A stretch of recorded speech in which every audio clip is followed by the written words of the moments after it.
Колеги, здравейте! Много се радвам, че сме отново заедно. Днес темата ни е изключително важна тема, която вие ще работите ежедневно, ако се занимавате активно с трансформация на усмивката. Без значение дали ще бъде в едно посещение, без значение дали ще изберете да работите композитни фасети в последователност от посещения, вие ще трябва да работите композитни фасети в избелен свят. Защо ще работите композитни пасети в избелен свят, дори да не искате? Защото много голяма част от пациентите ни идват с цвят А3, А4, дори повече, дори А5, понякога имат мъртви преотцветени зъби, искат просто да имат крайен резултат, цвят А1, дори не говорим за блич 4, блич 3, блич 2, блич 1. Знаете, има някои ограничения при композитните пасети, които са свързани с това дали пациентът иска или не иска изпиляване на зъбите.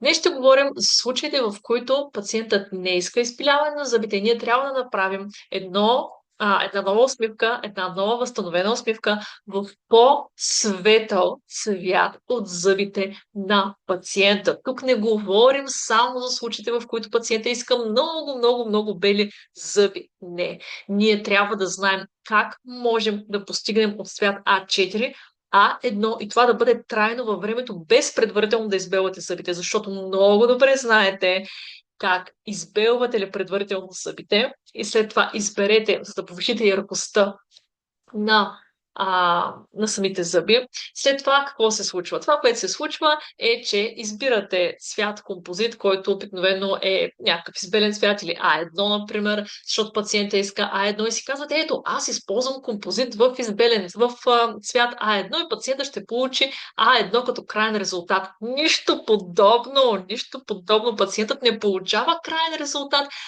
А1 на композитните си фасети, защото вие сте избрали материал А1. Тук не е като при порцелана. Не изпиляваме зъбите и просто слагаме порцелан А1 или пък циркони А1. Не става по този начин. Тук трябва много добре, както и при тънките порцеланови фасети, вие да играете с субстрата, т.е. с зъба, който имате и с крайния резултат, който пациента иска съответно да прецените какъв материал да използвате. Дали да бъде основно емайлова маса, дали да има дентинова маса, дали да има опак маса. Трябва да познавате много добре материалите, опацитетите, плътностите, покривността на материалите, с които вие работите. В противен случай, това, което се получава е, че пациентът след известно време ви казва, те много ми потъмняха зъбите, много ми потъмняха фасетите. Не, фасетите не са потъмнели в повечето случаи, ако сте използвали правилен протокол. Това, което се е случило, че са потъмнели естествените зъби, които вие предварително сте избелили. Тогава какво да правим? Никога да не избелваме зъбите или да очакваме, че пациента все пак, за жалост, ще трябва да се примири, че фасетите му ще бъдат избелени само в момента, в който сте ги направили и след това ще трябва да се примири, че ще станат по-тъмни. Не, това абсолютно не е отговорът на задачата.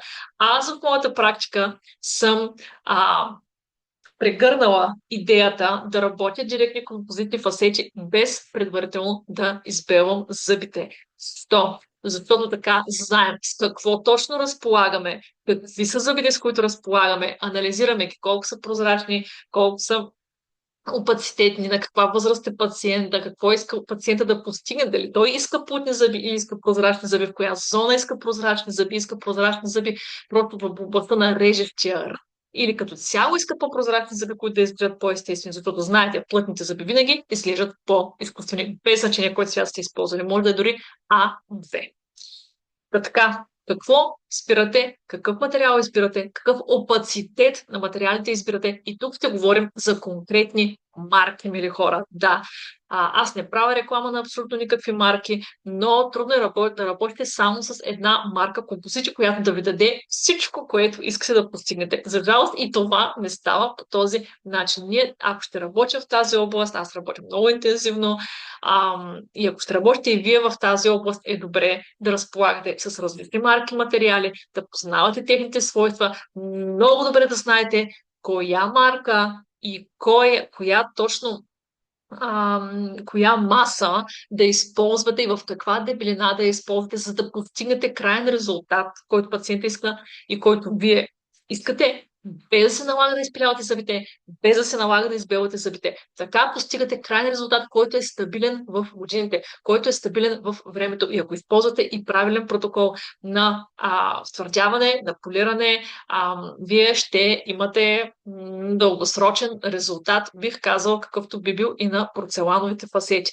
Защо съм толкова смела в изказванията си за дългосрочността?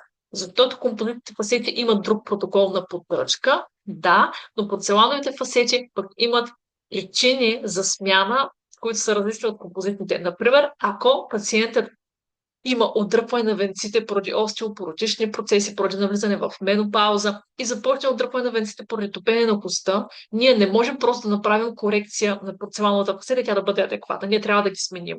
Докато е композитна, може да направим корекция и те да изглеждат като нови, когато направим корекцията правилно. Така че, започваме.